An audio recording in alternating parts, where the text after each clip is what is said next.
ఏమండి గురుగారు, ఏంటండి ఈ బిల్డింగు? ఈ బిల్డింగా నీకు తెలవదా?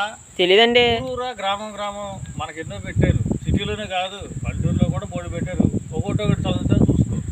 ప్రకృతిని మనం ప్రేమిస్తే ప్రకృతి మనల్ని ప్రేమిస్తుంది. గడపరా టాయిలెట్లు ఆరోగ్యానికి 9 తొలిమెట్టు, ఇంటింటా మరుగుదొడ్డి, ఊరంతా ఆరోగ్యం. ఇదేదో ఉందో మనకు తెలవదులే. పద, పరిసరాల పరిశుభ్రత ప్రతి ఒక్కరి కర్తవ్యం. మరుగుదొడ్డు అభివృద్ధికి ఆనవాలు. వేయకు చెత్త, చేయకు పాపం. ఇటువంటివన్నీ చూసావా? ఇది స్వచ్ఛతకి, శుభ్రతకి, పరిశుభ్రతకి. అంటే ఈరోజు ఆగస్టు 15 దేశానికి స్వాతంత్రం కాదు, చెత్తకు కూడా స్వాతంత్రం వచ్చింది అనడానికి ఇది నిదర్శనం. ఇటువంటివన్నీ గ్రామం, రాష్ట్రాలు, జిల్లాలు, తద్వారా దేశం ఇంటర్నేషనల్ దేశానికి అయిపోవాలి. ఇదే నా లక్ష్యం. మేరా భారత్ మహాన్ హై.